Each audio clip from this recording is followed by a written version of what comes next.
Selamat sore, Mbak Ratri. Selamat sore, Mbak.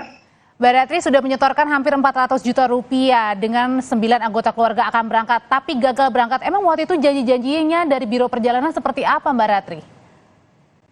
Janjinya itu kita diberangkatkan tanggal 28 Oktober 2022. Lalu tiba-tiba ada berita kalau PT Naila menelantarkan jamaah 176 yang dari Kalimantan. Lalu saya koordinasi, tapi si owner selalu bilang aman, selalu bilang begitu, amanah, tenang aja pasti berangkat. Katanya diundur sampai bulan November, tapi November tidak berangkat juga. Ternyata makin ramai berita-berita terlantar di Arab, banyak yang nggak pulang gitu. Jadi kita makin takut, akhirnya kita berinisiatif untuk lapor ke polisi. Awal mula Mbak Ratri bersama anggota keluarga percaya kasih setoran uang untuk umroh ini gimana sih? Apa waktu itu yang dijanjikan sama Naila? Jadi kebetulan saya ini daftarnya itu juga sama kakak iparnya owner. Saya percaya karena dia teman dekat saya, langganan saya kan.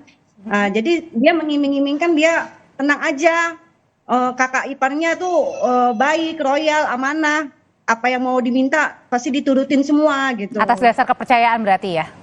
Iya, karena dia selalu memuji si owner ini. Ternyata si owner ini emang udah sering melakukan penipuan gitu. Tahu menipunya itu dari mana setelah belakangan? Belakangan setelah ada kasus yang terlantar jamaah. Mbak Ratri pun waktu itu, gimana Mbak? Karena si owner ini ganti nama terus Mbak.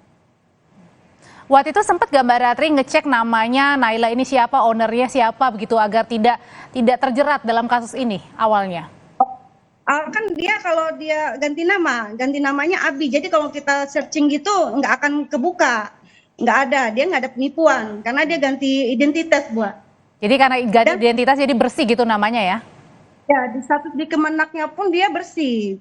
Jadi kita bingung ya, mau dicek rekening pun dia masih bersih gitu maksudnya. Waktu itu Mbak Ratri sampai percaya selain tadi kepercayaan karena rekan juga, apalagi apakah mungkin melihat dari media sosial?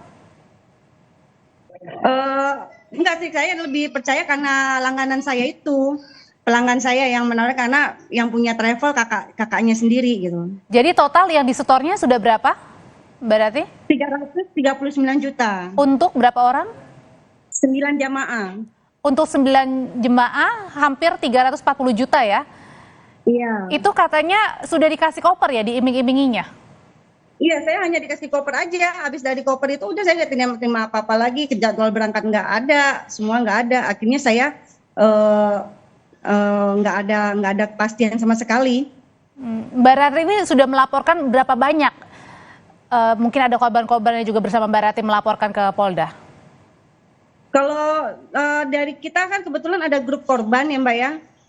Di situ di grup korban itu kan emang berisi yang kayak dari cabang-cabang daerah yang mereka bawa jamaah-jamaah.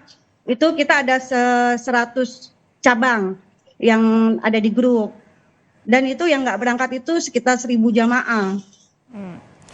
Tersangkanya sudah ditangkap, ada 3 termasuk Mahfudz. Ada janji misalnya untuk mengembalikan dana ke Mbak Ratri? Nggak ada, dia hanya janji-janji palsu terus Mbak, mengiming ini tenang nanti saya cicil, saya ini gitu kan. Tapi nggak ada, cuman hanya omongan aja gitu. Dan sampai sekarang 339 juta itu belum balik sama sekali, 1% pun? Tidak sedikit pun balik kepada saya, karena dia selalu berbohong terus pada saya. Upaya apa saja yang dilakukan Mbak Ratri selain kemarin juga ke Polda Metro Jaya? Saya sudah datang ke kantornya 2 kali, ternyata rapat dengan direktur tidak ada penyelesaian. Lalu saya WA sama owner, sama kakak iparnya, sama Bunda Halizanya, tapi tidak ada balasan terus. Padahal saya selalu bertanya baik-baik kepada beliau, tapi tidak pernah dijawab. Sampai sekarang? Akhirnya saya memutuskan untuk melapor. Oke, untuk melapor dan masih menagih ya untuk pengembalian dananya.